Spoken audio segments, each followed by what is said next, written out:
Ask, believe, receive. म्हणजे विचारा, विश्वास ठेवा आणि मिळेल.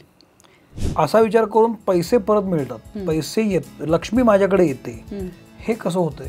तर ही जी थेरी आहे ना, हार्डवर्क, तर ह्या हार्डवर्कचं आपण इतकं हे करून घेतलेलं ना की आपल्याला असं वाटतं की खूप काबाड कष्ट तरच माझ्याकडे पैसे. अशी उदाहरणं झालेली आहेत की लोक अक्षरशः जीवन संपवतात, इथपर्यंत ते फ्रस्ट्रेशन जातं. तुम्ही जिथे जिथे म्हणाल मला असं नको, मला असं नको, तीच गोष्ट तुमच्या समोर दत्त येऊन थांबणार आहे. महिन्याला मला 2 लाख रुपये आले पाहिजे असं मी म्हणजे एखाद्या माणसानं ठरवलं. आता त्याची पुढची स्टेप काय असायला पाहिजे? म्हणजे ठरलं काय की पैसा आहे तर मी आहे, नाही तर मी नाहीच. लोक दूषणं देत असतात, शाप देत असतात, तरी पण त्याकडे पैसा येत असतो. असं कसं काय? जेव्हा तुम्ही नकारात्मक विचार करत असताना तेव्हा चांगला विचार सुद्धा तुम्हाला चांगला वाटतच नाही. आता हे मॅजिकल आहे, अविश्वसनीय 100% वाटू शकतं. नाही, मला वाटतंच आहे. म्हणजे पैशाची टेंडन्सी काय असते?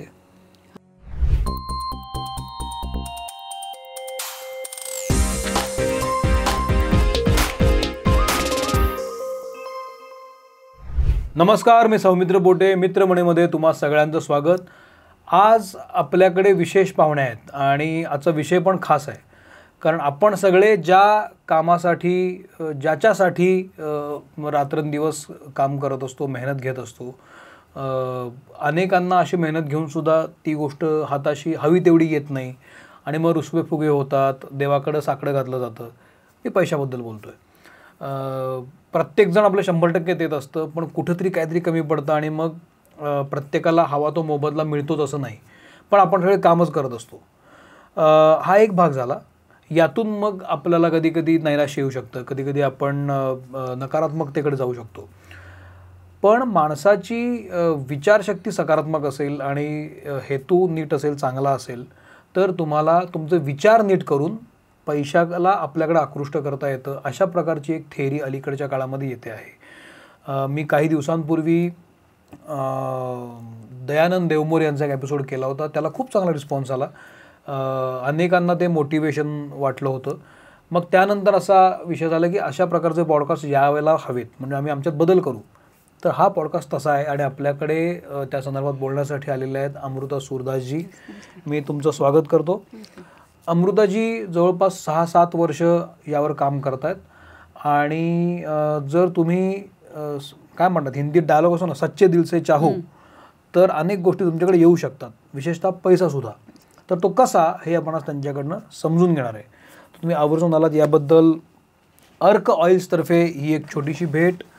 अर्क ऑइल्स हे पारंपरिक लाकडी घाणा पद्धतीनं बनवलेले आहेत आणि याच्यामध्ये केमिकल्स नाही आहेत, कोल्ड प्रेस पद्धतीनं बनवलेले आहेत. तुम्हाला आवडतील नक्कीच. आणि आमच्याकडे आणखी एक गिफ्टिंग पार्टनर आलेला आहे. हे आहे नेत्रा फूड्स.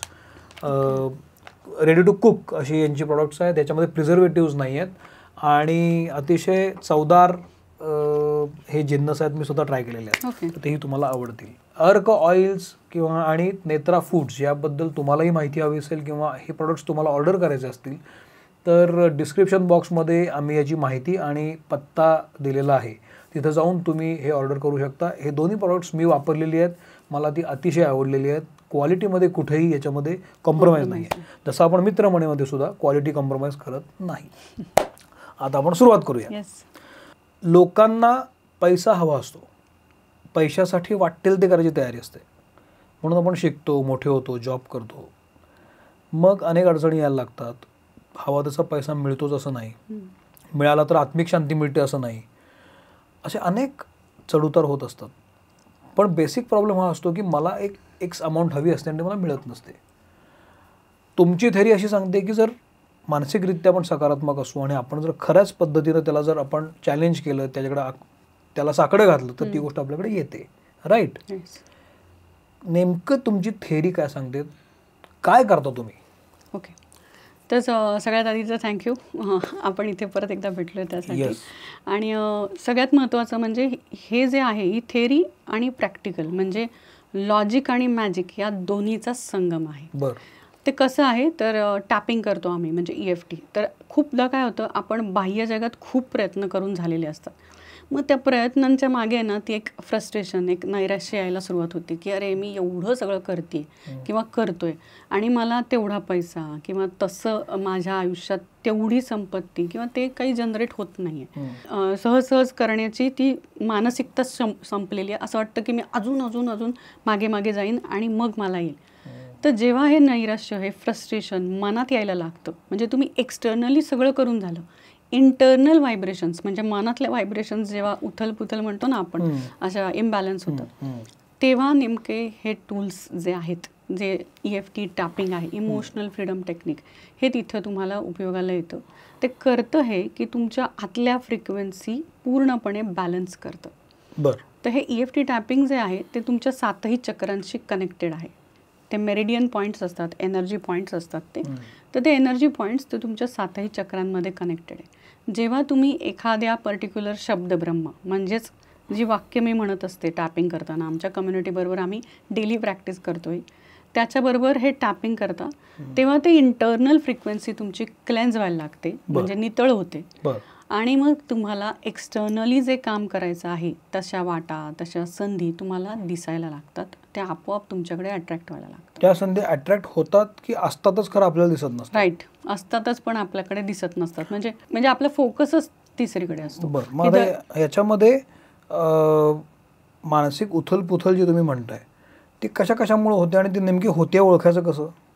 म्हणजे काय की आता समजा मी एखाद्या कामासाठी खूप अगदी 3-4 दिवस लावले, काम केलं आणि ॲट द एंड ते माझ्या मनासारखं झालं नाही किंवा फिसकटलं, तर की बट ऑब्वियस आहे, अगदी सुलभ आहे की मला ते त्रास होणार आहे, मला हे वाटणार आहे यार मेहनत वाया गेली वगैरे असं तसं. पण मी जर का ती जी मानसिकता आहे, जे माझं वर खाली झालेलं आहे मन आता की अरे माझं वाया गेलं, ते जर का थोडंसं मी बॅलन्स केलं या टॅपिंगच्या मदतीनं, तर ते आहे त्या कामातच सोल्युशन दिसायला लागेल की अरे आता हे कसं करायचं, कसं पोहोचायचं.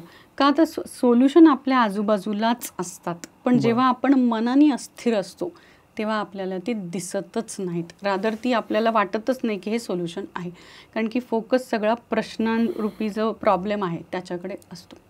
जसं की आत्ता मी जर का तुम्हाला म्हटलं की या रूममध्ये किती निळ्या रंगाच्या वस्तू आहेत, तर साधारण किती आहेत? 2, 3, 4, 5, 6, 7. माझी पॅन्ट 7 वस्तू आहेत. पण असं काही आहे का की बाकी कुठलाच रंग नाही आहे? नाही, दुसरे पण रंग आहेत ना. पण मी जेव्हा तुम्हाला कमांड दिली, म्हणजे मी जेव्हा तुम्हाला सूचना केली निळा रंग, तर तुम्ही पटकन फक्त निळा पिक केलं. तर माणसाचं मनही असं आहे, जर का तुम्ही इंटरनली आणि आउटसाईडनी पण कमांड अशी देत असाल प्रॉब्लेम, तर मला सगळीकडे प्रॉब्लेमच दिसणार आहे. मला त्याच्या बरोबरीनं असणारं ते सोल्युशन दिसणारच नाही आणि त्यामुळे तो प्रॉब्लेम मोठा होतो, सोल्युशन आयुष्यात मिळतच नाही, संधी मिळत. पण मग आता हे EFT टॅपिंगमुळं मन शांत होतं, EFT टॅपिंगमुळंच मन शांत होतं की नाही, त्याला इतरही अनेक कारणं असतात मन शांत करता येऊ शकतं? EFT टॅपिंग हे टूल आहे, मी जसं सांगितलं तसं हे टूल आहे तुमच्या इंटरनल फ्रिक्वेन्सी बॅलन्स करण्याचं. आणि त्याच्या बरोबरीनंही आमच्या वर्कशॉप्समध्ये, कम्युनिटीमध्ये आम्ही माइंड प्रोग्रॅमिंगही घेतो की ज्याच्याने मन स्थिर होईल. आणि तुम्ही जे अफर्मेशन्स, जे की आता सगळ्यांना माहिती आहे, लोकप्रिय आहे, तर त्या अफर्मेशन्सचं शब्दब्रह्मात रूपांतर करतो ह्या प्रॅक्टिसमध्ये. कारण की बघा, आपली जपाची माळ असते, तुम्ही जप करता, देवाचं नामस्मरण करता, जर का ती मी अशी जपती आहे की माझा प्रॉब्लेम आहे, मला सतत पैसे कमी येत आहेत, मला चॅलेंजेस आहेत, माझे नातेवाईक असेल, तर माळ फिरून परत मणीवरच येणार आहे. बरोबर. तसंच आहे, जर का मी प्रॉब्लेमची माळ फिरून अशीच करत बसले तर परत फिरून माझ्याकडे प्रॉब्लेमच येणार आहे. त्यापेक्षा माझा फोकस कुठे पाहिजे की माझ्याकडे सोल्युशन आहे, माझ्याकडे योग्य ती व्यक्ती योग्य वेळेला माझ्याकडे येत आहे. या प्रकारचे अफर्मेशन्स, त्याच्या बरोबरीनं कृती म्हणजेच ॲक्शन, हे जर का तुमचं अलाइनमेंटमध्ये आलं तर तुम्हाला व्यवस्थितरित्या तुमच्या लाईफमध्ये, तुमच्या आयुष्यात अपग्रेड करता येतं, पुढे जाता येतं. तर मग त्यासाठी मी काय करायला पाहिजे? त्यासाठी करायला हे पाहिजे की अवेअरनेस म्हणतो ना, स्वतःचं ॲनालिसिस, की माझं नेमकं अस्वस्थ, मला सतत नकारात्मक विचार येतात का? दिवसभरात 50 ते 60 हजार विचार येतात. खूप येतात ना माणसाच्या मनात, अगदी अकारण, काहीच गरज नसताना. तर ते विचार खरंच माझ्या गरजेचे आहेत का नाही, तर त्यातले नेमके कुठले? फॉर एक्झाम्पल, आता जर का तुम्हाला इथून कोल्हापूरला जायचं आहे, तर तुम्ही कोल्हापूरलाच उतराल ना, गाडीत बसाल कोल्हापूरच्या, का तुम्ही प्रत्येक स्टेशनला उतराल? बरोबर, नाही उतरणार. तर माझ्या मनात 60,000 विचार येतात. जो नेमका विचार आहे तिथेच मी उतरेन ना, तिथेच मी फोकस करेन. पण मग अशा वेळेला नेमका विचार कुठला तेच कळत नाही. तेच कळत नाही, कारण की सगळा फोकस 1000 विचारांवर असतो. राईट. हे पण आहे, हे पण आहे, हे पण आहे. आणि मग त्या 1000 विचारांच्या गर्दीमध्ये नेमका जो चांगला विचार आहे ना माझा, तोच बाजूला निघून जातो. आणि तो मला लक्षातही येत नाही की कधी बाजूला निघून गेला. बरं. ह्या जसं आम्ही आता आपण बसचं उदाहरण घेतलं तसं की स्टेशन गेलं, कळलंच नाही. पण मग हे अगदी सोप्या भाषेत बोलायचं तर सकारात्मक विचार आणि नकारात्मक विचार अशा 2 भागात आपण करूया. अशा प्रॉब्लेमचा विचार म्हणजे नकारात्मक विचार. पण मग नकारात्मक विचार हा जसा स्वभाव आहे तर सकारात्मक विचार पण स्वभावच आहे, म्हणजे तो नॅचरल आहे ते. मग ह्या म्हणजे नकारात्मक विचारांना मुद्दाम बाजूला ठेवायला पाहिजे तर कसं करायचं? म्हणजे सकारात्मक विचारांचा भरमार जास्त डोक्यामध्ये आला पाहिजे, ह्याच्यासाठी मुळात अप्रोचच बदलला पाहिजे. राईट. दृष्टिकोन बदलला पाहिजे, परिस्थिती बदलेल. दृष्टिकोन बदला, परिस्थिती बदलेल.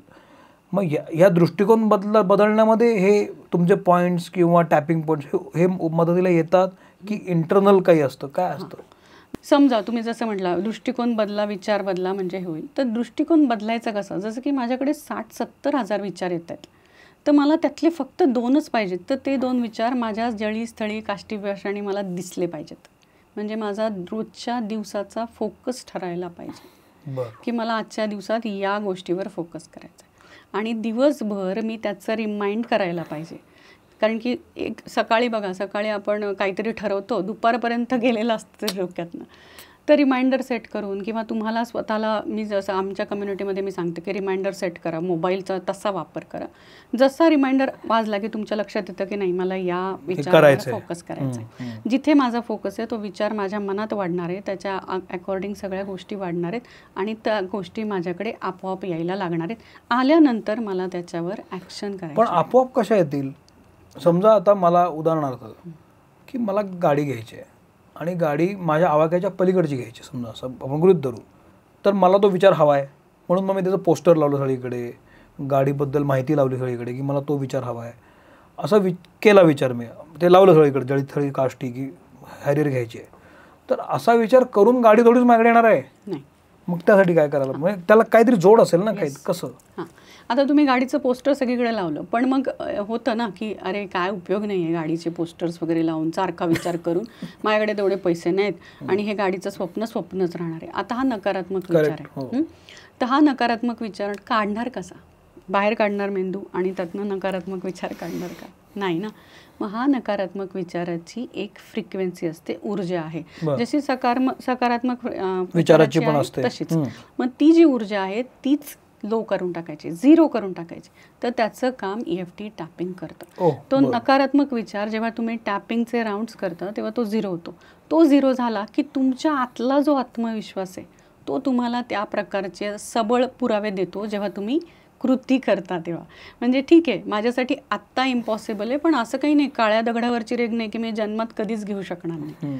मग तुमच्या कामामध्ये तुमचा फोकस वाढतो, तुम्ही जे विचार करताय तिकडे फोकस वाढतो. या सगळ्या गोष्टी तुम्हाला सुचतात कारण की निगेटिव्ह थॉट काढून टाकला. पण आता निगेटिव्ह थॉट काढायचा असेल तर मला EFT टॅपिंग करायला पाहिजे. EFT टॅपिंगच्या पद्धती काय असतात?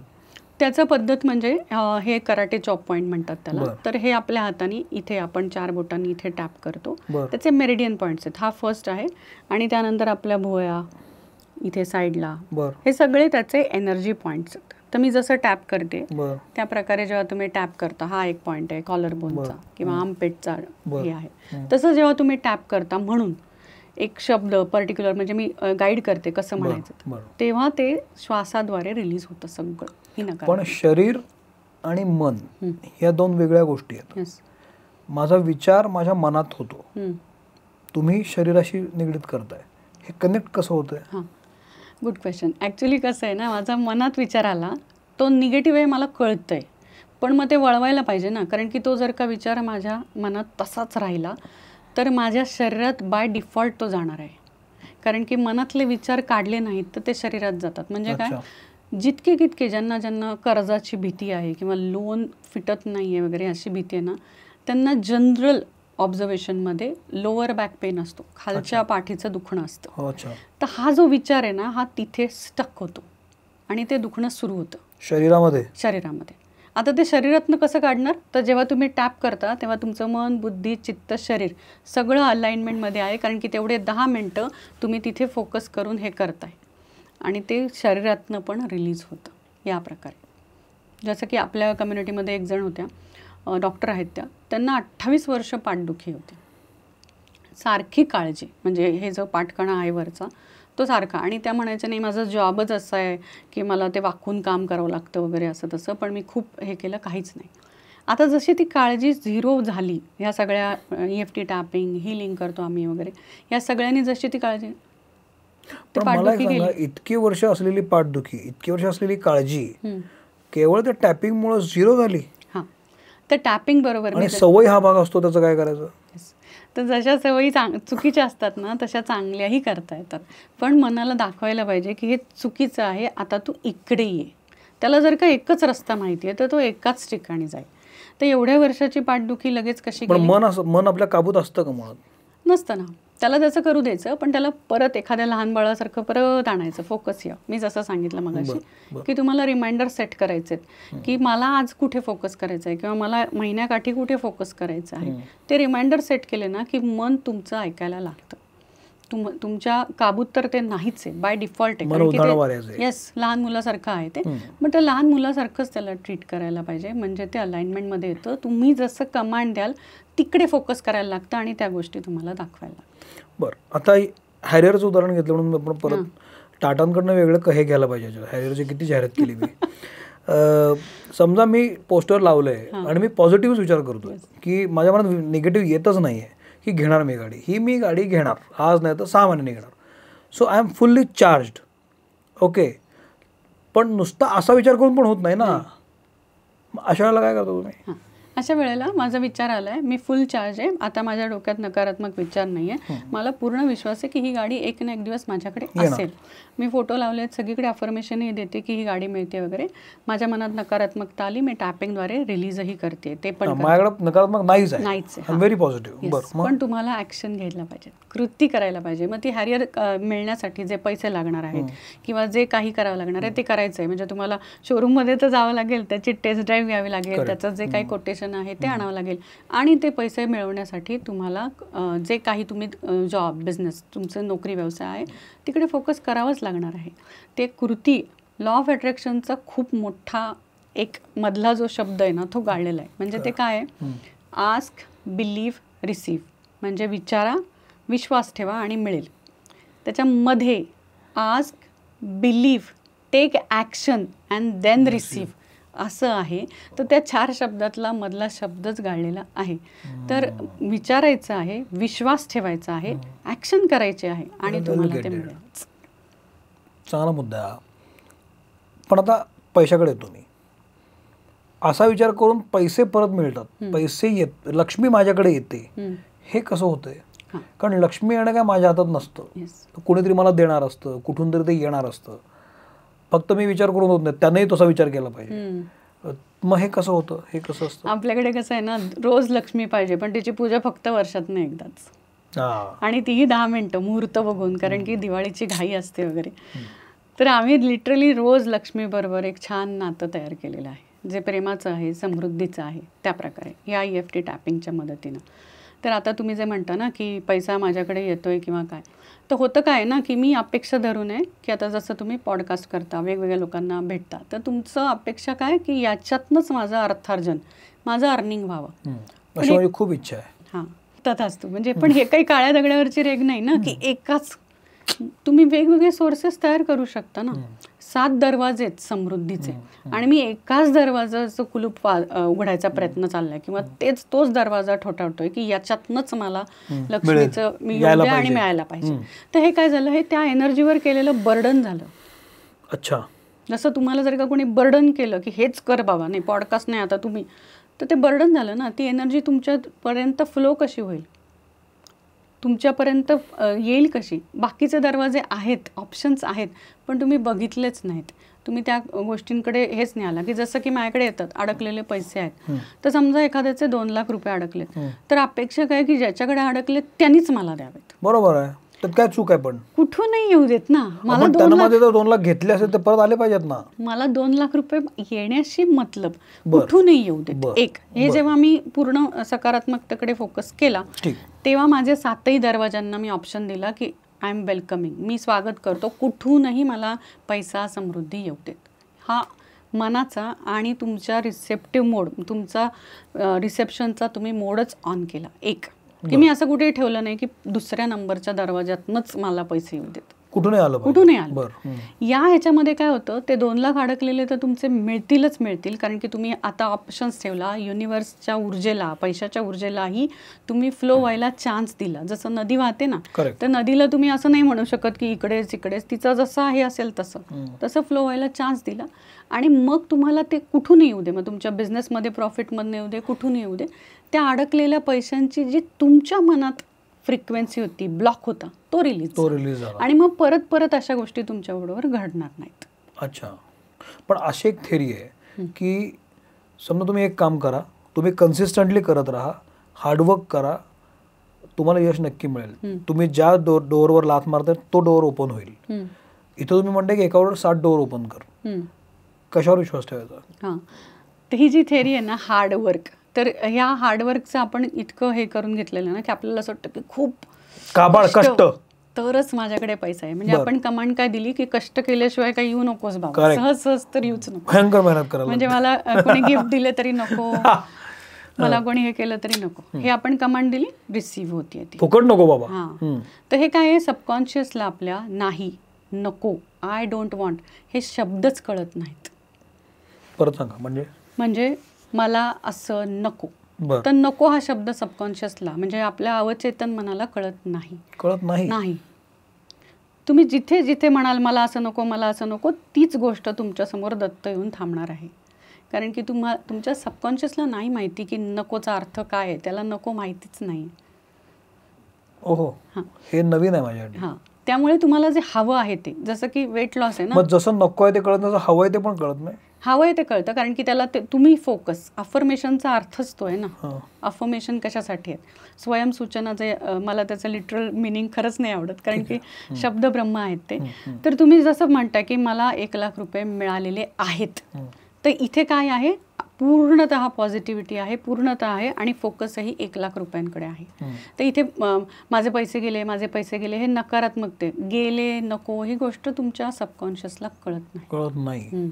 पण मग त्याचा मनावर परिणाम होत असतो. येस, मनावर परिणाम होतो, कारण की त्या वेट लॉस म्हणतो ना आपण, जसं की वजन कमी करायचं आहे, तर मला वेट लॉस करायचं हे नाही कळत सबकॉन्शियसला. तुम्हाला किती वजन हवं आहे हे जेव्हा तुम्ही सांगता तेव्हा ते रिलेट होतं. तेव्हा ते सबकॉन्शियस तुम्हाला त्या प्रकारे फोकस करायला शिकवतं. तसंच पैसा किती हवा आहे एक्झॅक्टली, मला महिन्याकाठी किती हवा आहे ह्याची क्लॅरिटी खूप जणांना नसते. की महिन्याकाठी किती पगार हवा आहे किंवा किती पैसा यायला पाहिजे हे नाही, पुरेसा आला तरी चालेल, पैसा हवा आहे हे नाही कळत सबकॉन्शियसला. किती पैसा हवा आहे हे स्पष्टपणे हवं. पण समजा मी ह्याची प्रोसेस काय असते आता, म्हणजे मी हे का विचारतो, तर अत्यंत सर्वसामान्य मध्यमवर्गीय कुटुंब असतात, त्याची प्रत्येकाची एक गरज असते जगण्याची. एक घर असतं, कुटुंब असतं, गाडी वगैरे जुजबी गोष्टी. तर मला जगायला समजा 2 लाख रुपये लागतात, महिन्याला मला 2 लाख रुपये आले पाहिजे असं मी म्हणजे एखाद्या माणसानं ठरवलं. आता त्याची पुढची स्टेप काय असायला पाहिजे? याच्या पुढची स्टेप अशी असायला पाहिजे की 2 लाख रुपये पाहिजेत, मी जो जॉब करते, बिझनेस, व्यवसाय जे काही करते तिथे मी प्रामाणिक आहे. कारण की पैशाला तुम्ही जनरली लोक काय म्हणतात, नाही मी खूप बिझी आहे ना, मला जॉबमुळे वेळच नाही होत. बरोबर. म्हणजे तुम्ही अननोईंगली, म्हणजे न कळत तुम्ही तुमच्या जॉबला ब्लेम करायला सुरुवात केलेली आहे. तिकडे त्या नकारात्मक व्हायब्रेशन्स, कारण माझं बिझनेसचं स्केड्यूलच एवढं हेक्टिक आहे ना की मला सहज असा वेळच मिळत नाही. त्यापेक्षा तुमच्या कामावरच तुमचं प्रेम जडलं तर ते कामही तुम्हाला प्रेम करायला लागेल ना. आणि तिकडनं मग तुम्हाला तसे सोर्सेस, तशा इन्कम सहज अवेलेबल होईल. एखाद्याने जर का तुमचं कौतुक केलं, तुमच्याबरोबर वेळ घालवला, तर तुम्हाला त्याची कंपनी आवडेल ना. तसंच आहे, तुमच्या कामाबरोबर जर का तुम्ही वेळ घालवला, तुम्ही त्याच्याबरोबर आला, तर त्याची कंपनी तुम्हाला आवडायला लागेल आणि तशा फ्रिक्वेन्सी, तसं काम तुम्हाला मिळेल. मग आता तुम्ही 2 लाखाचं ठरवलं, तसा गोल अचीव केला, त्याच्यावर ॲक्शन घ्यायला सुरुवात केली, म्हणजेच काम करायला सुरुवात केलं, मग तुम्हाला ते सोर्सेस दिसायला लागतात, संधी. जसं तुम्हाला निळा रंग दिसायला म्हणजे फॉर एक्झाम्पल 2 लाख रुपये मला मिळवायचे आहेत, पण माझी गरज 2 लाखाची आहे, पण मला माझे इथं जॉब करतो तिथनं बाबा मला आत्ता 60,000 रुपये येत आहेत. ओके, मग 1,40,000 अजून मला कमी पडतं. मग मी इतर ऑप्शन शोधायला सुरुवात करतो, असं म्हणता तुम्ही? ओके. इतर ऑप्शन्स तुम्ही शोधायला सुरुवात कराल. पॅसिव्ह इन्कम काही जनरेट होतोय का ते बघायला सुरुवात कराल. तुमच्याच कुटुंबातलं कोणीतरी एक हातभार म्हणून किंवा पुढे जॉब तर इकडनंही येऊ शकतं. तेच जर का मी कंप्लेंट करत राहिले की माझ्या नोकरीत कुठे मला 2 लाख, माझ्या नोकरीत मला कुठे 2 लाख, तर ते येणारच नाहीये. जसं आपल्याकडे म्हणे ना, पेराल तसं उगवेल. तर तुम्ही जर का डाळिंबाचं झाड लावले तर आंबा नाही येणार आहे त्याला. करेक्ट आहे. तर जर का मी निगेटिव्ह विचार करते की माझ्याकडे 50,000 आहेत, 60,000 आहेत, माझ्याकडे 2 लाख येणार नाही, हे जर का इथे पेरलंय मनामध्ये, तर तसंच उगवणार. मन तुम्हाला तिकडेच फोकस करायला लावणार आहे, माइंड त्याच साईडला. तुम्ही आता इतकं ते टॅपिंग करत राहता, तुम्ही कोर्सेस घेता, तुम्ही वर्कशॉप्स घेता, काही उदाहरणं पण आहेत, ते आपण घेऊया पुढच्या येत्या याच्यामध्ये प्रश्नांमध्ये. पैशाची टेंडन्सी काय असते? काय ना, आपल्याला शाळेत आहे ना, असं शाळा कॉलेजमध्ये ट्रेनिंग कशाचं दिलं की मोठं होऊन नोकरी करायची, कामधंदा व्यवसाय करायचा आहे, जेणेकरून पैसा मिळेल, पैसा महत्त्वाचा आहे, पैसा नाही तर काहीच नाही. पण तो पैसा काय आहे हे कोणीच शिकवलं नाही. काय व्हॉट इज मनी हे कोणीच नाही सांगितलं. त्याच्या मागेच सगळे पळत आहेत.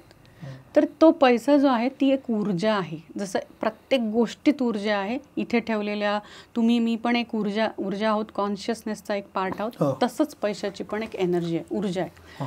तर जेव्हा तुम्ही भीती दाखवता पैशाविषयी, काळजी दाखवता, जसं की सोशल कंडिशनिंग, मग अशी तुम्ही एक उदाहरण दिलं की काबाड कष्ट करून मला तोच दरवाजा, हे काय कंडिशन करून घेतलंय माइंडला की तिथूनच किंवा सहज काही पैसा येत नाही, पैसा काही झाडावर उगवत नाही, हे जे मनात धारणा करून घेतल्या आहेत, ज्याला लिमिटिंग बिलीफ म्हणतात, ह्या ज्या चुकीच्या धारणा आहेत, तर तो त्या सगळ्या एनर्जी, ह्या पण या सगळ्या एनर्जी आहेत, ते पैशाची एनर्जी ब्लॉक करतात. तो तुमच्यापर्यंत सहज पोचूच देत नाहीत. पण पैसा सहज पोचतो? हो, येऊ शकतो ना. कोणाकडे येतो पैसा, कसा येतो पैसा, तो म्हणून म्हटलं त्याचं काय वर्तन काय असतं जनरली? हां, पैशाचं सहज पोचणं म्हणजे काय? सपोज आता तुम्हाला मी साधं उदाहरण देते घरगुती, की बघा तुम्ही कुकर लावलेत, डाळ भाताचा कुकर लावले.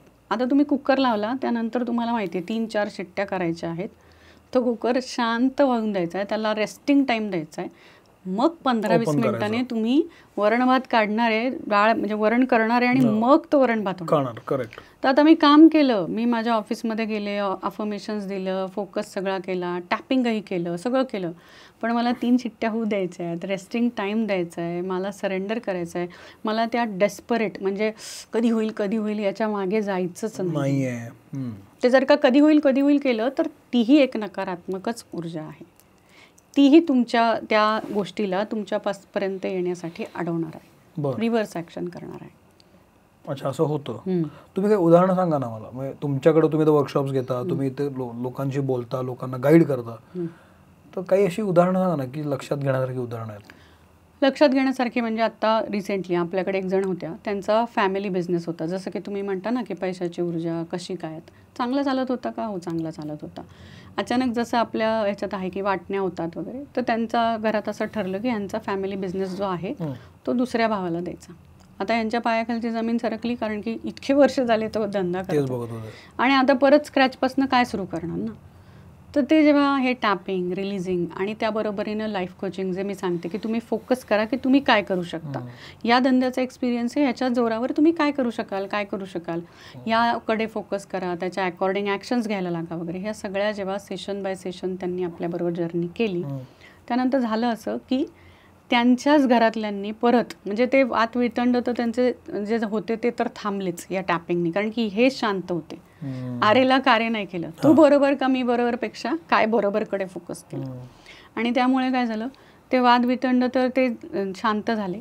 तो बिझनेस परत यांच्याकडे आला, कारण की त्यांचा भाऊ म्हटला मला याच्यात काही एक्सपिरियन्स नाही, तुमचा तुम्ही घेऊन टाका, जो आधी तयार नव्हता. त्यानंतर तो बिझनेस परत आला. प्लस दुसरी गोष्ट म्हणजे तुमच्या बिझनेसमध्ये जे एम्प्लॉई असतात, तुमच्याबरोबर जो स्टाफ असतो, तेही तुमच्या बरोबर असायला पाहिजेत ना. तर जेव्हा ठरलं की यांच्या भावाकडे बिझनेस द्यायचा, तेव्हा ते स्टाफ मेंबर म्हटले नाही, आम्ही त्यांच्या हाताखाली काम करणार नाही.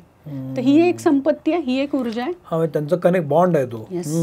नेहमी पैशाकडनंच संपत्ती ऊर्जा असं बघण्यापेक्षा ही पण एक ऊर्जाच आहे, संपत्ती आहे की तुमचा जो स्टाफ आहे तो तुमच्याच बरोबर काम करणार. तो आला. आणि मीनवाईलचे जे दुसरं विचार करत होते की दुसरा काहीतरी सोर्स आता शोधायला पाहिजे, फोकस सगळा तिकडे गेला. त्यांना दुसरा सोर्स इन्कमचा सुद्धा त्यांनी तिथे जनरेट केला, त्याच बिझनेसच्या बरोबरीनं दुसरा.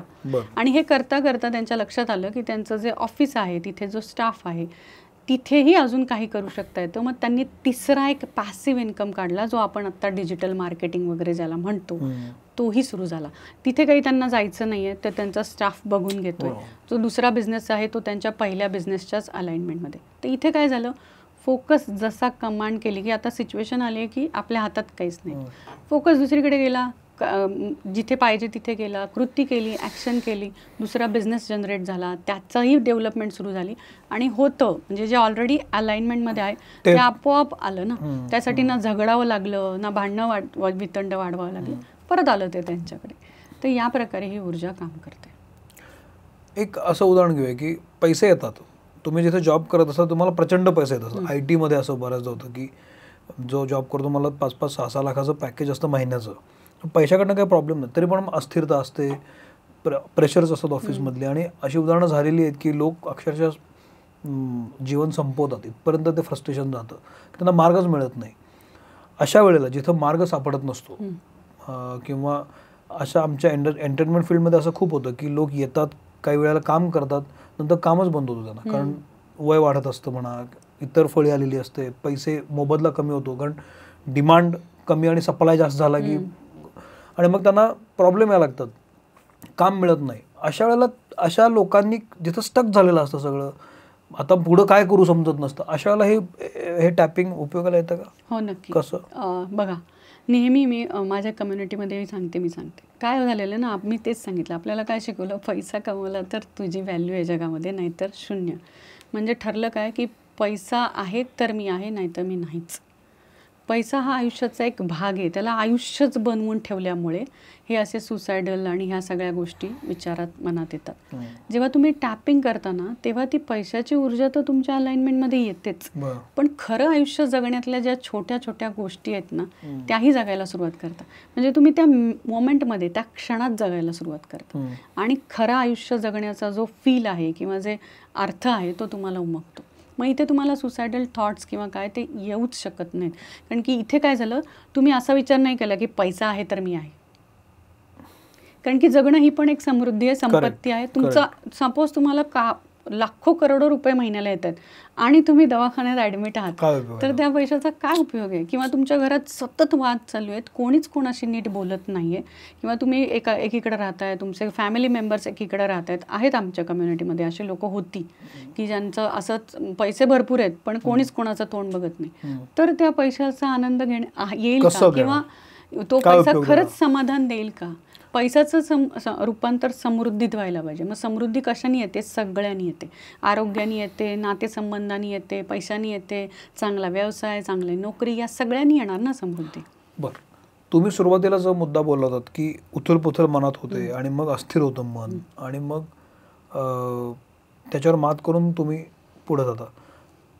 बेसिक या सगळ्याचं काय म्हणतात फाउंडेशन आहे की मन शांत करणं. ओके, सकारात्मक करणं, न्यूट्रल करणं. हे कसं करायचं? आधी तर ॲक्सेप्ट करायचं की हो, मला निगेटिव्ह विचार येऊच शकतात आणि येतात, ते माणूस आहे, होऊ शकतं. म्हणजे असं नाही की नाही माझ्या डोक्यात अजिबात नकारात्मक नाही. ठीक आहे, ॲक्सेप्ट की मला वाईट विचार आत्ता मनात येतोय, आणि वाईट विचार मनात येतोय तो रेकग्नाइज केला. फॉर एक्झाम्पल, मला पैशाविषयी राग आहे की बाबा रे, मी इतकं कष्ट करतोय आणि तरी तू माझ्यापर्यंत येत नाही सहज. तर तो राग मी टॅपिंग केलं, त्याचे 1-2 राऊंड केले, तो राग 0 केला, 0 केला, शांत केलं, आणि मग माझ्याकडे जो पॉझिटिव्ह थॉट माझ्याच मनात येईल, जसं की तुम्ही जिम करताना एका दिवसात रिझल्ट दिसत नाही ना. हो. तुम्हाला एक सलग 21 दिवस केल्यानंतर, महिनाभर केल्यानंतर तुमचा Results इंटरनल दिसायला लागतात. तसंच आहे हे. ह्याच्यामध्ये तुम्ही 2-4 राऊंड केल्यानंतर तुम्हाला त्या आत्मप्रवृत्ती म्हणजे आतून ज्या प्रेरणा येतात ना त्या दिसायला लागतात, त्या सुचतात आणि मग तो पॉझिटिव्ह थॉटही तुमच्या अलाइनमेंटमध्ये येतो. जेव्हा तुम्ही नकारात्मक विचार करत असताना तेव्हा चांगला विचारसुद्धा तुम्हाला चांगला वाटतच नाही. हे होतं ना. तर मग नकारात्मकतेलाही मी ॲक्सेप्ट करते की मी माणूस आहे, मला पॉझिटिव्ह निगेटिव्ह दोन्ही विचार येणार आहेत. मी ॲक्सेप्ट करते, ती रिलीज करते नकारात्मकता आणि मग मी त्या सकारात्मक म्हणजे स्वीकारलं की तर रिलीज होतं. Okay, this is it. हां, असंच आहे. ह्याच प्रकारे आहे, मला मान्य आहे. आता मला जो राग आला आहे किंवा मला जे फ्रस्ट्रेशन आलं आहे, मला जी काळजी वाटते, भीती वाटते, ती मी रिलीज करणार या टॅपिंगद्वारे. ती रिलीज केली की मग माझ्याकडे जे आहे ते मला बट ऑब्व्हियसली येणार, कारण की मन आहे, चंचल आहे, त्याला कुठेतरी फोकस पाहिजे ना. आणि प्लस तुम्ही अफर्मेशन्स देताय, त्याला फोकस कुठे करायचं ते सांगताय. जसं आपण गाडीचं बघितलं तर तसं तुम्ही फोकस करायला लागलं की तुमच्याकडे त्या गोष्टी आपोआप येणार आहेत आणि आपोआप आल्यानंतर तुम्हाला त्याच्यावर ॲक्शन घ्यायलाही ती स्वयंप्रेरणा, सेल्फ इन्स्पायर्ड ॲक्शन म्हणतो ना आपण, तीही होणार आहे, सुचणार आहे, करता येणार आहे. पण मग आता अलीकडच्या काळात चॅन्टिंग करणं वगैरे खूप आलं की इतक्या लेवलला आलं की गोष्ट घरातली हरवली असेल तर चॅन्टिंग कार तुम्हाला मिळेल, अमुक असेल तर चॅन्टिंग कार तुम्हाला तमुक मिळेल. हे खरं असतं म्हणजे हे तुमच्यामध्ये पण असतं की असं चॅन्टिंग करायचं काही असं असतं का? येस, हो ओपोनोपोनो म्हणतात त्याला. हो ओपोनोपोनो हा हवाईयन शब्द आहे. हवाईयन शब्द आहे, त्याचा अर्थ हा आहे की टू मेक इट राईट, म्हणजे जे चुकले ते दुरुस्त करणे. सरळ साध्या भाषेत मनाची पाटी कोरी करणे. मनाच्या पाठीवर जे काही नकारात्मक, जे काही नको ते आहे ते सगळं रिलीज करणे. तर होपोनोपोनोमध्ये 4 वाक्य आहेत. I am sorry, please forgive me, thank you and I love you. तर ही जी 4 वाक्य आहेत, ही जेव्हा चॅन्ट म्हणजेच काय जप केला तुम्ही ह्या वाक्यांचा, तर तुमचा फोकस कुठे गेला? या वाक्यांकडे. इंटरनल फ्रिक्वेन्सी तुमची. हे कोणाला म्हणतो? हे मी स्वतःला म्हणते की मी हा जो विचार आपल्याला म्हणतो की please forgive me, I love you. अच्छा, तुमच्या अंतरीमध्ये जी सोल एनर्जी आहे तुम्ही तिला म्हणता, कारण की त्या सोल एनर्जीचं काही दोष नाही ना, की ती तर प्युअर आहे. तर तुम्ही हा फोकस जेव्हा तुमचा चॅन्टिंगकडे म्हणजेच या जपाकडे गेला की तुमचा आपोआप त्या नकारात्मकतेकडचा फोकस रिलीज होतो.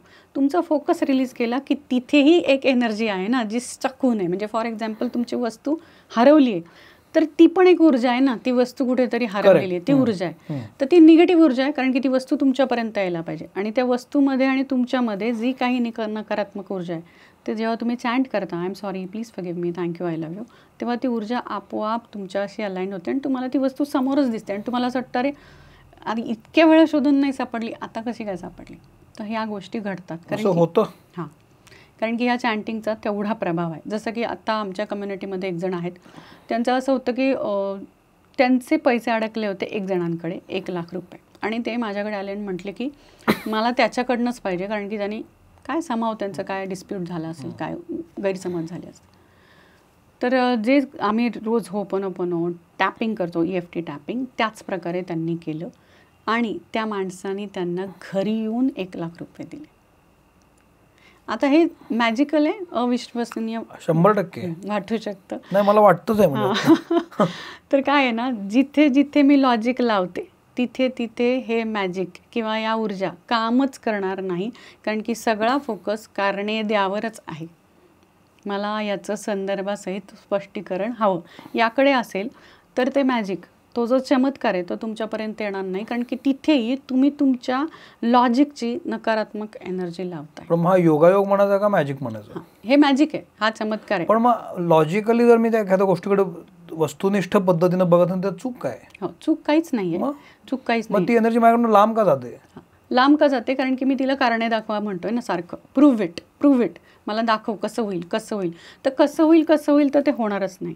त्यांनी अक्षरशः दिवस रात्र चॅन्टिंग टॅपिंग केलं. म्हणजे आम्ही माइंडफुल टॅपिंग पण करतो तशा प्रकारे की I am sorry, please forgive me, thank you, I love you, त्या व्यक्तीचं नाव घेऊन की मी तुझ्यावर जो राग दाखवतोय, मी तुला जे ब्लेम करतोय, तुझ्याकडनंच मला पैसे यावेत, हेही कंडिशन्स मी जे ठेवलेले आहेत, या सगळ्या ज्या नकारात्मक आणि या वृत्ती मी तयार केल्यात त्या सगळ्या रिलीज करतो. या इंटेन्शनने चॅन्ट केलं आणि त्यांच्याकडे पैसे आले. जसं की लॉजिकला आन्सर देणं सोपं आहे, मॅजिकला अलाव केलं तर, म्हणजे चमत्काराला जर का तुम्ही अलाव केलं की येस मी माझ्या आयुष्यात चमत्कारासाठी तयार आहे, तर तुम्हाला लॉजिकल आन्सरही मिळते.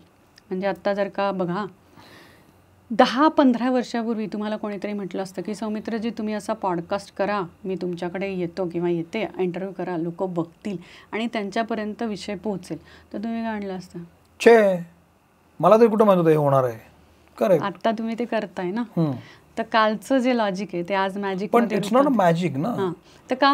कारण की ती गोष्ट अस्तित्वात आली ना. I have earned it. म्हणजे तो डिसिजन घेऊन हार्डवर्क करून त्याच्यामध्ये काही सॅक्रिफायसेस करून ते बनवलं झालेलं आहे. यात मॅजिक काय? पण याला तुम्हाला माध्यम पण मिळालं ना यूट्यूब सारखं. हे मॅजिक नाही का?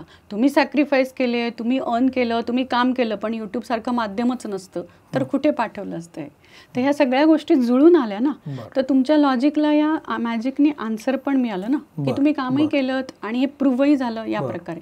जसं की आपण 10-12 वर्षापूर्वी कोणीतरी म्हटलं असतं की मोबाईल नावाचा एक गोष्ट येणार आहे, त्याच्यावर तू तुझ्या घरी, मी माझ्या घरी बोलू शकतो. बरोबर. तर तुम्ही वेळातच काढलं असतं. असं काही होत नाही, तर एकमेकांच्या घरीच जावं. पण आज आपण वापरतोय ना ती गोष्ट, आज आपण करतोय. कशामुळे?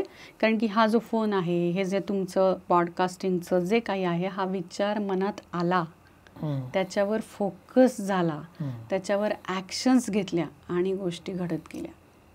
ओके. लॉजिक आणि मॅजिक दोन्हीचा संगम झाला. ओके. तुमच्याकडे वर्कशॉप घेताना जी मंडळी येतात, काय प्रॉब्लेम घेऊन येतात आणि त्याचं कसं सोल्युशन निघतं? प्रॉब्लेम्स तर पैशाचे असतात, नातेसंबंधांविषयी असतात किंवा आरोग्याविषयी असतात. तर त्याचं सोल्युशन मी सांगितलं तसं टॅपिंग आहे, होपोनोपोनो आहे आणि प्लस माइंड प्रोग्रॅमिंग, म्हणजे ज्याला न्यूरो लिंग्विस्टिक प्रोग्रॅमिंग म्हणतात, जी मनाची भाषा आहे खरी तर, NLP. तर या सगळ्याच्या मदतीनं त्याच्याकडे सोल्युशन घेतलं जातं. तुम्ही एक 2 उदाहरणं सांगा ना तुमच्या या गेल्या 7-8 वर्षातली काही आली असतील एखादी चकित करणारी उदाहरणं. अच्छा. तर आत्ता जे आपल्याकडे एक जण आले होते, म्हणजे अजूनही आहेत आपल्या या कम्युनिटीमध्ये, सगळेजण आहेतच म्हणजे. तर त्यांचं झालं असं होतं की त्यांचं फ्रस्ट्रेशन लेवल इतका वाढलेला होता आणि त्यामुळे जनरली म्हणजे एक असतं ना की सोल्युशन कुठे मिळत नाही म्हटलं की आपण एका कोशात जातं माणूस, आणि कोशात गेलं की ॲडिक्शन्स. तर त्यांचंही तसंच झालं होतं की ते ॲडिक्शन्स आणि मग नातेसंबंध खराब, कारण की सतत तो राग आहे, फ्रस्ट्रेशन आहे, ह्याला त्याला ब्लेम करणे, तुझ्यामुळे झालं, त्यामुळे नातेसंबंध खराब. पैशावरही त्याचा परिणाम व्हायला लागला होता की पैसा येतोय पण तो दवाखान्यात चालला आहे, कुठे इकडे चालला आहे वगैरे. तर ते जेव्हा माझ्याकडे आले तेव्हा ते मला म्हणाले की मला आहे ना या सगळ्या चक्रव्यूहातनं बाहेर जायचं आहे. म्हणजे कधी नाते चांगले असतात, कधी पैसा नसतो. जेव्हा पैसा येतो तेव्हा आमच्यात काहीतरी वादवितंड चालू आहे आणि या सगळ्याचा परिणाम आता माझ्या आरोग्यावर व्हायला लागला, हेल्थवर. तर जेव्हा त्यांनी हे सगळं येऊन प्रॅक्टिस केली, म्हणजेच होपोनोपोनो, टॅपिंग, कारण की नाही तर तुम्ही कसं करणार आहे सांगा ना. तुमच्याकडे सोल्युशन आहे, सोल्युशनसाठी टूल्स अवेलेबल आहेत, हे दोन्ही पॉवरफुल. तर हे जेव्हा त्यांनी केलं तेव्हा पहिली गोष्ट ही झाली म्हणजे त्यांच्या घरातले ते वाद थांबले. बरं. कारण की मी जसं सांगितलं, तू बरोबर का मी बरोबरपेक्षा काय बरोबरकडे फोकस झाला. नेमकं त्यावेळी काय बरोबर आहे, इगो जो म्हणतो ना की माझंच बरोबर. त्यामुळे त्या गोष्टी चांगल्या झाल्या की घरातलं वातावरण सुधारलं. पैसा जो येतोय तो स्थिर व्हायला लागला त्यांच्याकडे, म्हणजे तो आल्यानंतर त्यांच्याकडे साठा व्हायला लागला, त्याचा सेव्हिंग्स व्हायला लागले. आणि या सगळ्यांमध्ये बाय डिफॉल्ट आहे की आरोग्य चांगलं व्हायला लागलं, कारण की काळजी गेली ना की हा माझ्याशी नीट वागत नाही, आता कसं होणार, माझे पैसे अडकलेत कसं. त्यामुळे आरोग्यावरही याचे परिणाम झाले. होपोनोपोनो जे आहे ते मॅजिकली तुमच्या गोष्टी हील करतं तुमच्याच अंतरातली पॉवर वापरून. वा. बरं. पण मग आता या केसमध्ये तुम्ही आता केस सांगितली ना, ती घरातला प्रॉब्लेम होता, त्याच्यात दुसरा माणूस पण इन्व्हॉल्व आहे, दुसरी 2 माणसं पण इन्व्हॉल्व आहेत. होपोनोपोनो केल्यामुळे माझं मी करू शकतो, त्यांचं मध्ये परिवर्तन कसं होऊ शकतं? कारण की मी सांगितलं तसं एव्हरीथिंग इज एनर्जी, आपण एकाच ऊर्जेचे भाग आहोत. तर ते जे समोरची व्यक्ती आहे ना, तिच्यात आणि तुमच्यातही सेमच ऊर्जा आहे. जेव्हा तुम्ही तुमचे व्हायब्रेशन्स शांत करता तेव्हा त्या व्यक्तीच्याही तुमच्या रिॲक्शनच्या व्हायब्रेशन्स शांत खाली येतात. ओ बरं. बटन दाबलं की लाईट लागणारच आहे ना, तुम्ही लाईटचं बटन दाबलं की लाईट आहे, तसं आहे. तुम्ही जेव्हा इंटरनल फ्रिक्वेन्सी तुमची बॅलन्स करता, आपोआप ती फ्रिक्वेन्सी तुमची सगळीकडे पसरायला लागते. जसं की देवळात गेल्यानंतर तुम्हाला शांत स्थिर वाटतं ना, कारण की तिथल्या व्हायब्रेशन्स तशा आहेत. तशाच व्हायब्रेशन्स जेव्हा तुम्ही चॅन्ट करता स्थिर होतात, तुमच्या तयार होतात. आणि तुमच्या आतमध्ये जी पॉवर आहे, जी सगळ्यांना दिली आहे, असं काही नाही की तुम्हाला दिली आणि मला नाही, तर तीही आतली पॉवर जी आहे ती जागृत अवस्थेत येते. कारण की जेव्हा आपण ह्या सगळ्या चॅलेंजेस, या सगळ्या प्रॉब्लेम्सकडे फोकस करतो तेव्हा आपण आतली जी पॉवर आहे ती पूर्णपणे विसरून गेलेलो असतो किंवा तिला मान्यच करायला तयार होत नाही. ती पॉवरच पूर्णपणे गिव्हअप केलेली असते. पैशाला पॉझिटिव्हिटी निगेटिव्हिटी कळते का? एक पैशाला सत्कृत्य आणि दुष्कृत्य कळतं का? हां, पैशाला पॉझिटिव्हिटी निगेटिव्हिटी कळते. जसं आपल्या संस्कृतीत आहे लक्ष्मी आणि अलक्ष्मी दोन्ही आहेत, तसंच पैशालाही कळते. अलक्ष्मी तुमच्याकडे फास्ट येते, पण ती तुम्हाला समाधान नाही देत. तुमच्याकडे ती स्थिरावत नाही आणि ती तुम्हाला त्या सगळ्या नकारात्मक झोनमध्ये घेऊन जायला लागते. उदाहरणार्थ इगो आहे, बघा माझ्याकडे पैसा आहे किंवा काय. पैशाला पॉझिटिव्हिटी निगेटिव्हिटी कळण्यापेक्षाही पैशाला व्हायब्रेशन्स कळतात, ऊर्जा कळते. तुमची जी ऊर्जा आहे तसं, मग अशी मी सांगितलं तसं, जसं पेराल तसंच उगवणार आहे. तुम्ही जर का पैशाविषयी चांगलं पेरलं चांगलं उगवणार आहे, वाईट पेरलं तर वाईट उगवणार आहे. वाईट इंटेन्शनने केलं अलक्ष्मी जागृत होणार आहे. अलक्ष्मी जेव्हा जागृत होते तेव्हा तुमची सरस्वती राहत नाही, आणि सरस्वती राहिली नाही की तो नकारात्मक जो पैसा आहे थोड्या काळासाठी तुम्हाला चांगला वाटू शकतो, पण त्याचे परिणाम लॉंग टर्मला चांगले राहत नाहीत. वाईट पेराल तर वाईट उगवेल, सरस्वती राहणार नाही, अलक्ष्मी येईल. आत्ता मी समाजामध्ये असे अनेक लोक बघतो की जे सत्कृत्य करत नाहीत, अत्यंत करप्ट आहेत, अत्यंत दुष्कृत्य करतात, हत्या सोडली तर सगळं करतात. अनेक चांगल्या पोस्ट अशी लोक आहेत, करप्शन म्हणूया आपण, तरी पण त्यांच्याकडे खूप पैसा असतो, ते खूप छान राहत असतात. आपल्याकडचे अनेक राजकीय नेते आहेत त्यांच्याकडे खूप पैसा आहे, हजारो कोटी पडलेले आहेत, मग त्याला हे दिसत नाही की तो माणूस तो कुठून पैसे मिळवतोय, तो कशा पद्धतीने विचार करतोय, तो लोकांचं भलं करतोय की नाही. लोक दूषणं देत असतात, शाप देत असतात, तरी पण त्याकडे पैसा येत असतो. असं कसं काय? ते लागणार आहेत, हे दूषणं लागत आहेत. तुम्हाला बाहेरनं दिसतंय की ते खुश आहेत आणि ते चांगले राहत आहेत. तुम्हाला त्यांची इंटरनल फ्रिक्वेन्सी माहीत नाही, त्यांच्या अंतर्गत आयुष्यात काय चालू आहे हे माहीत नाही. आणि त्यांचं जे कार्मिक आहे होपोनोपोनो त्याच्यावरही काम करतं. कार्मिक म्हणजे मागचं जे काही चांगलं घेऊन आलेलं आहेत ना त्याचं फळ तुम्हाला आत्ता मिळतं आहे. तर जे कार्मिक आहे ना त्याचं ते भोगतायत, पण ते असं नाही आहे की ते खूप छान आहेत, तुम्हाला आतलं माहितीच नाही आहे. आणि अगेन त्यांचा फोकस आहे ना ह्याच्यावर, दृढ विश्वास, फोकस की मी जे काम करतोय ते चांगलंच आहे, मला त्याच्यात कुठेच वाईट दिसत नाही आहे, तर ते पेरलंय तेच उगवतंय. म्हणजे कन्व्हिक्शन, हां, मी जे करतो ते चांगलं आहे. चुकीचं आहे का ते तुमचं, it's your opinion not mind. तुमचं म्हणणं आहे की मी माझं चुकीचं काम करतोय, पण तो कन्व्हिन्स्ड आहे की हे मी कसं बरोबरच आहे, माझं बरोबर आहे. मग हे असं अशाकडे येतो पैसा, कारण की ते फोकस तिथे आहे, ऊर्जा तिथेच केंद्रित होते आणि जे पेरलं जाते तेच उगवतंय.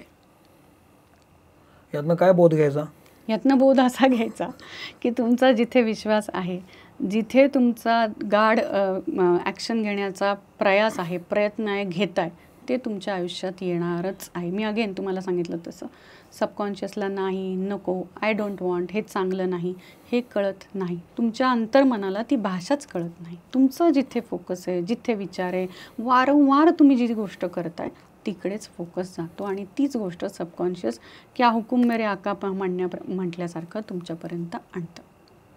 ओके. तुम्ही जे कोर्स घेता, तुम्ही जे वर्कशॉप घेतात, ते कसं काम करतात, ते काय करता तुम्ही त्याच्यामध्ये?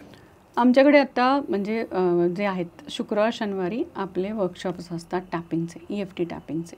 तर त्या वर्कशॉपमध्ये नेमकं टॅपिंग काय आहे, कसं काम करतं, मॅजिक कसं काम करतं किंवा सबकॉन्शियस कसं काम करतं, माइंड प्रोग्रॅमिंग काय आहे, हे सगळं सांगितलं जातं, करवूनही घेतलं जातं. म्हणजे मी गाईड करते, लोक माझ्याबरोबर करतात. आणि मग त्यानंतर तुम्हाला पुढे प्रवास करायचा आहे आमच्यासोबत, यू आर वेलकम. तर त्याचे पुढे प्रवास म्हणजे आम्ही दररोज संध्याकाळी सोमवार ते शुक्रवार 9 वाजता डेली लाईव्ह असतं आमचं. त्याच्यामध्ये आम्ही होपोनोपोनो करतो, टॅपिंग करतो, ग्रॅटिट्यूड करतो. ह्या सगळ्या प्रॅक्टिस एका फ्रिक्वेन्सीने करतो, जी कलेक्टिव्ह एनर्जी म्हणतो ना आपण, ग्रुपची जी ऊर्जा आहे त्या ह्याच्याने, आणि त्यातनंही रिझल्ट्स येतात. हां. पण तुमच्याकडे मग प्रमाण कोणाचं जास्त आहे, महिलांचं जास्त आहे का पुरुषांचं जास्त आहे? दोन्हीही सेम आहे. असं दोन्ही सेम आहे? दोन्ही सेम. मला वाटलं महिलांना जास्त असू शकेल. तर ह्याच्यामध्ये म्हणजे मी एक छोटासा, आपल्याला वेळ असेल तर एक मुद्दा मांडते की काय असतं ना, स्त्री पुरुष हे सुद्धा आपणच तयार केले ना. प्रत्येकामध्ये, स्त्रीमध्ये सुद्धा पुरुष तत्व आहे आणि पुरुषातही स्त्री तत्व आहे. दोघांच्यातही दोन्ही तत्व आहेत.